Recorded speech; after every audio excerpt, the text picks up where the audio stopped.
motion blur. Yeah. That's what low persistence addresses. Exactly. And then positional tracking. Not just from a gameplay standpoint, the ability to add maneuverability and the ability to look around the environment, whether and new gameplay mechanics, but also the micro-translations that we were trying to model with our kinematic inverse kinematics, but actually knowing that now to a sub-millimeter level and being able to accurately represent that for better comfort and better immersion. The motion blur does two things. First of all, it just looks better. But second of all, it also adds to the comfort. It's kind of like you wear glasses, both you wear glasses. Yeah. Walk around all day with the wrong prescription. How does that make you feel? And so there's the discomfort level there, but there's also a spatial. We talk about it's kind of like what is it? Visual stability, if you will. For instance, there's a line on the wall. There's lines on the wall. They're very defined. They're very discrete.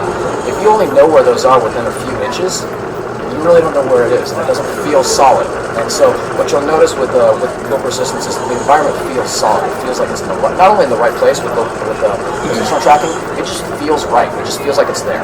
And ultimately, the more view we can put in the game, and the more the game we can build around you in a stable environment, the better you'll feel. And the more fun you'll have.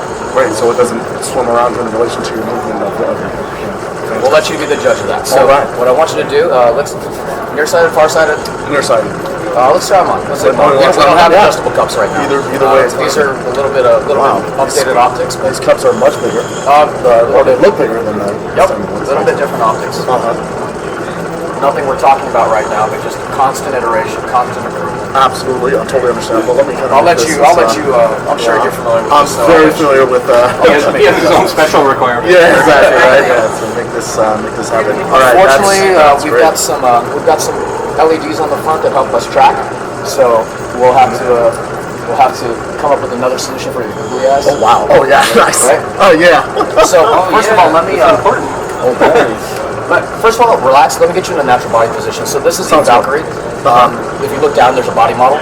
So I want to make sure that it's in the right place. So I just reset that for your particular position. Fantastic. Now, let me make sure real quick. So, oops. Let me turn this off. This is low persistence off mode right now. I'm going to click this, and low persistence should be on. Now look at the system's ready for takeoff, and you should notice that it's legible when you move your head. Like just orient your head. Wow. Yeah. Right. Yeah. Now I'm going to turn low persistence off, and move your head again. Just rotate your head. You should see a lot of motion smearing. Yeah, I can see a lot of smearing for sure. Right. I'm going to turn low persistence back on, and you should have pretty much no motion blur. Absolutely, that's a market improvement. That's a huge step for us. Huge step forward. And it's a subtle thing. I mean, if you don't know, if you haven't used VR a lot, you're like, okay, great, it's clear, but you really don't notice why it's better. And then until you actually played it for a few hours, you're like, wow, it's so necessary. The second thing, of course, is leaning in the environment. Look at your instrumentation to your left and right. Lean, get closer to it. You can read it. It's perfectly legible. Wow. That is something else. There you go. I can lean right into it, no problem. That's the ship in the middle. Yep, you can check the tires, make sure that it's not leaking anything. Yeah, exactly. There's your game controller. Fantastic. So, joystick left. Have you played Valkyrie? I did at the Intel booth actually. All right, ready to go then. All right. I'm going to give you 2 minutes. Excellent.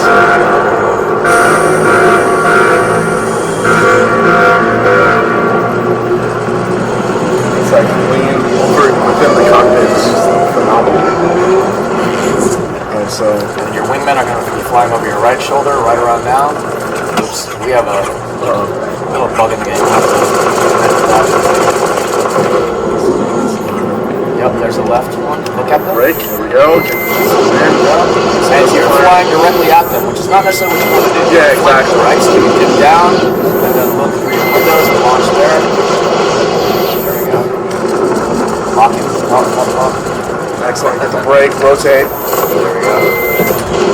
Nicely done. Yeah, this is fantastic. I mean, the difference in just the amount of distance that you can see to target, and gameplay-wise, mechanics, just being able to target by looking at the item is really fantastic.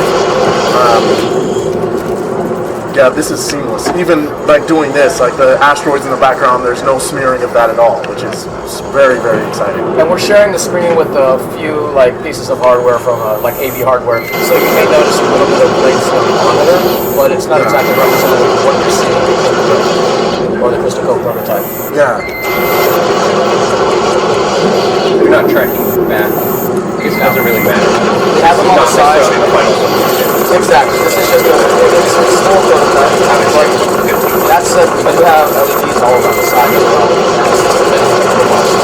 One of the goals that we have is robust tracking. To be perfect within a tiny limited frame, it's not really that much. We want to be as efficient as possible for variety of devices. I usually find myself basically going back and spinning chair. I'm like, wait a minute, I thought I was over there. And it's Also like say for the Virtuix Omni, if you're turning totally away from the the tracking system, that would be kind of another.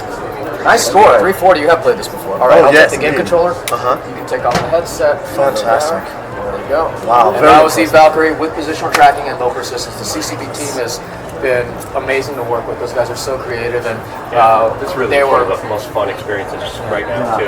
Those guys. I mean, whenever we got the latest kind of build of the SDK available, we were like, yeah, we got to work with them on this. We got to make sure this is really good as we're showing. So that said. Glasses, no smudging, beautiful. So bring it, take it up to your eyes. Try not to touch too much from the front where the trackers are, where the LEDs are. And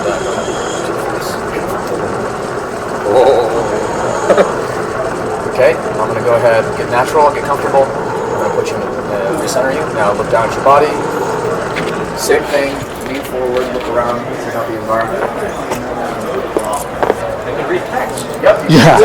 Like really well, right? And you can read text while you're moving. I can read text while moving. Yeah. Now I'm going to toggle off low persistence, and you'll get an idea of what that looks like. So go ahead and move your head now. Should be smearing. Yeah, but even still, it's better than. And I'm going to turn low persistence back on now, and it should be crisp. Motion blur still there? Yeah, it's still there. I think it went backwards actually. Oops. How about that? Now it's. Okay, good. There you go. So that's low persistence. Really hard to explain. And really hard to even appreciate unless you've used VR for a while. Yeah, actually, we thought that would be the problem that would linger for a year. Yep, and so did we. And here's the thing, though. I mean, talking to smart guys like the folks at Valve, we figured that, okay, maybe we'll get a better refresh rate, lower pixel switching time. We're running an OLED panel on this. Yeah. Almost insignificant switching time. So we still have motion blur. And we're like, okay, that's obviously not the answer. The answer is low persistence, meaning that we have to filter out the jump data. So whenever a frame updates, the information is accurate. It's correct for that instant. For that instant time. But for the rest of that frame time, it's all inaccurate. If it's a static monitor, no problem. But if you're moving your head, it's literally correct, incorrect, correct, new frame, incorrect. So the adage is a broken clock is right twice a day. Exactly. Pretty much the same thing. We're Truly. turning on the lights when the time is right. So whenever we have good data, good frame, we turn on the screen, then we turn off the screen. New really frame, good. update, turn on really the screen, turn off the screen. Fantastic. And we have to have a really, really high refresh rate in order to accomplish this and have a positive experience. So it's a combination of technologies that really allows low persistence to work in the way that you guys have just tried. Awesome. Great. So I'm going to give you the game controller. I'll quit talking. You're like, get me in the fight. Like, let's go. All right. I'm going to launch I you. can just look around the cockpit. Exactly. Yeah. It's so much more fun. It's just you so feel much like you're immersive. there. Yeah, so much more immersive. Okay, so in the past, we've been kind of reluctant to ask people how they feel. How do you feel? I feel great. I mean, I use Rift experiences all the time. Yep. I built up an immunity to simulation sickness just like everyone else, but there's still things I can do that will make me crazy, but or give me that queasiness, lightheaded feeling. But I was spinning all around, doing all kinds of acrobatics in the ship, looking everywhere, and it felt amazing. Like I said, usually in a game like this, I played quite a bit of space shooters, and looking in the distance and shaking your head. I mean, it doesn't even. I mean, everything stays where it should be, rather than kind of meshing or blurring or Turning into mud. Yeah, turning into mud once you make a quick head movement. So, really fantastic. It's night and day. This is amazing. Yeah. The thing is that it's half tech and half neuroscience. Yeah. Like we can sit there and iterate faster panels and better tracking, but ultimately it's how the Not a brain and matter the of eyes interpret it as well. Fantastic. Exactly. How it interprets information. For those of you that are listening, persistence of vision you can do a quick test to kind of do this for yourself. So if you take like 2 business cards and say you're looking at, put it right to your eye, you can see just a slice of the area. But if you move this fast, you can actually see much more of the area because your eye is saving an image for about 1/24th of a second. So you can manipulate by flashing the display and taking advantage of the physics of the eye, which is going to save that image for a little while. And if you just flash the images that are correct and not the images that are blurry and smeared, that's how low precision vision is able to work very, very well in this experience. And it's glorious. Are there any other specs that you can talk about the unit? I know there's, the things that you've already mentioned, but as far as the adjustable IPD, the lenses, the screen, PPI, anything like that. We would love to share that, but to be honest with you, the Crystal Cove prototype, we call these things feature prototypes for a reason. They focus on specific features. We are working on things like IPD, human factors, massive challenges around there to make sure that here, I'll take the game controller, you can take out the headset, that this is a comfortable and fun experience for everybody.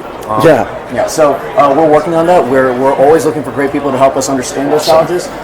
We've got some great guys that we always adding really smart people to the team. I'd love to see that you guys are hiring human factors people. Exactly. Absolutely. Love to see I mean, keep in mind, Colleges. the dev kit, we still use dev kit parts for our prototypes. We have them laying around and they're easy for us to prototype with. Yeah. But that's not the end all be all. This definitely is not what we want a consumer version to not even look like. Everybody kind of gravitates towards how it looks on your head. Really, how does it feel? We want it to be comfortable, not just visually and perceptually, but physically. It has to feel good. I totally agree. Once the experience is where it should be, then it's going to be a moot point whether how you look with it on. Yep. It's that. Yeah, you don't care. I wouldn't. You're not care. here. You're there. Nate, what's happening there? Excellent. Can I take a couple pictures of the unit itself? Yes, if you want to, but I would love to show you another demo. Oh, well, you know what? That's awesome. And I will gladly concede to that, that wonderful reality. Recognize some of the assets of Real 4, actually. Okay.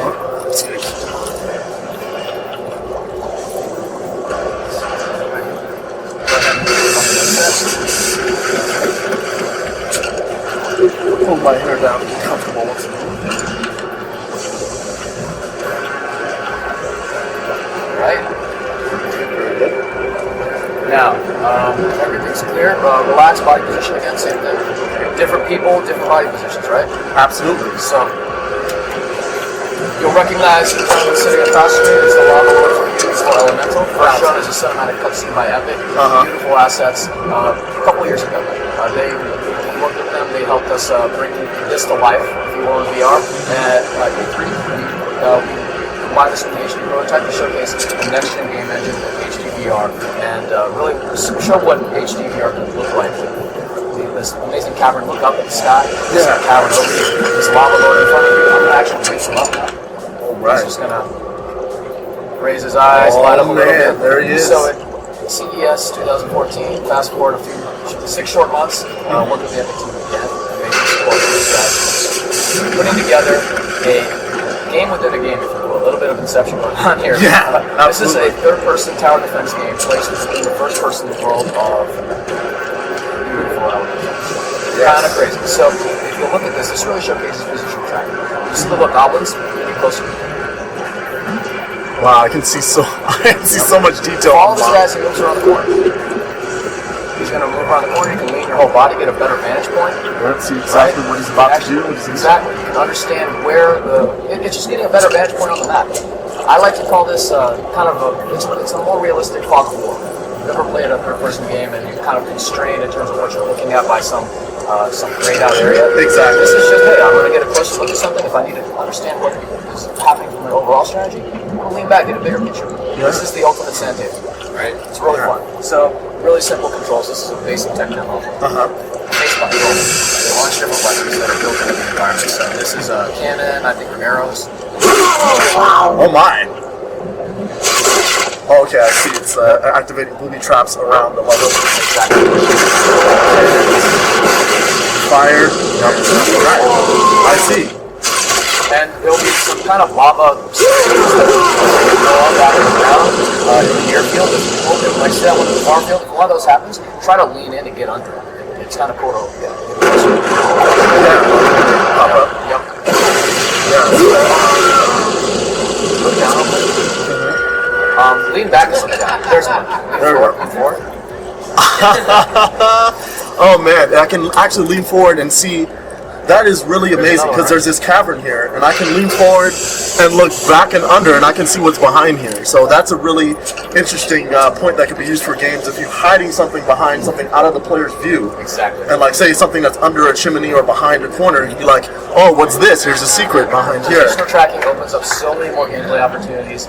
Besides the standard, hey, first person shot. That'll still work. But really, we're looking forward to the development community really taking this and applying their creativity and saying, hey, what can I do now that I can do more than that? Absolutely, absolutely. So it gives developers more options. So beautiful. This the lighting effects here. You have this ray of light that's coming down, and UE4 is gorgeous. It's absolutely gorgeous. This is amazing. Cool. All right, yeah. I'll take the game controller. You can take that sense. Welcome back. As usual. Thank you. Thank Yes. All right. Amazing, right? Let's see, Carl, your turn. All right. All right, cool. Relax. Yep. There we go. Now, same thing. You know what you're doing, and I'll give you the game controller already. You were watching Bruce and Mike doing his thing, so you get the idea. There's a streamer right there. Those are cool. And if you lean back, there's actually a lava flow that's kind of falling. There's one. Oh, yeah. Cool, right? There's a lava flow that's kind of coming out of the table. That's kind of cool as well. It's really awesome. And we love this demo just because it goes towards breaking a lot of the stigmas around VR. It's like only first-person shooters. Yeah. Everybody wants to run around in Call of Duty. No problem. It's going to be great. But third-person, yeah, it's going to be fun. It's going to be fun. I mean, this is a lot of conversation that goes on when people when you see the big articles on The Verge or on Wired, and people say, well, is it going to be good for RTSs or that type of thing, or a tower defense game such as this, which is, and it's working very, very well, and it's a very engaging, immersive experience. Awesome That's how I love that. That's really cool. Exactly, and think about the social aspects. Right now, we're all playing in single-player mode because, again, we have a meeting room. It's hard to coordinate. But Valkyrie is designed as a multiplayer experience, and it's best played as a multiplayer experience. Exactly. We've got drones in there right now, but the sense of camaraderie that you feel when you launch out of the launch tubes and you look over, and if they can integrate head tracking, and you can look over at your buddy, give them a thumbs up. They look over at you, and you can see them, and then you're about to go into battle and get some. Try not to press that one. There we go. Some more secret buttons. Yeah, watch the diagnostic mode. So early tech, brilliant. early hardware, early software. So Awesome. yep, Beautiful. thank you. That's so But at the great. same time, look at this guy, the Lava Lord. That doesn't have to be an NPC. No, that could be a person, and That you could can, be you. and that could be part of the strategy as well. When you're seeing what they're looking at, like, now I'm going to activate this over here. That can totally change the game there. Exactly. Which is Think amazing. about not that I'm much of a poker player, but we are in Vegas. I mean, how much of poker is reading the other players and not reading the game? Absolutely. The more of you we can put in that game, the more of your opponents we can put in the game, or your teammates. If it doesn't have to be zero-sum. We can play collaboratively as well. So being able to communicate nonverbal cues, all that stuff that is so critical to just not just the social constructs around VR, but visual identity and just having a better, more immersive time in VR. It's just going to be it's going to be a blast. There's so many opportunities out there. We're working on the tech, and hopefully the development community continues to keep soldiering on and making some awesome games. If you give people the tools, they will do it. Awesome. Yeah, it's been great so far. I can't wait to see what the rest of the year brings. Absolutely. I do have a question about, I'm just seeing Oculus having this tremendous drive to add more features and get it where it needs to be. And there's this question about, there's constantly features being added, and what is that looking like for the months, not years, kind of release date schedule? Like, because I want to see, I don't want to see someone else slide in and try to. Here's the take beautiful thunder. thing. So our official, it's a silly catchphrase, but 2014 is going to be a really exciting year for VR. That's what we've been saying. Awesome. All that said, you've got a bunch of engineers. We're over 60 people now. 50 plus. I mean, I'm an engineer. I'm supposed to be doing marketing. This is why our marketing's horrible, but my background's engineering. So we understand feature creep very, very well. We're very cognizant of shipping a product. We're here to ship a product. But we also want to take the time to get it right. And it's a mix of time and effort. We've worked some really long hours. The dev team is just absolutely amazing. They've been slaving away to make sure that this is just a rock solid, stable experience for people. So you can come in here, sit down, have fun in UE4, have fun in Valkyrie, and just see what's coming. Absolutely. Get a glimpse of what's coming at least. Cool. Well, thank you so much for giving Thanks, the demo, man. Joe. Appreciate Thanks. it. Man. Appreciate Now we it. can turn these off.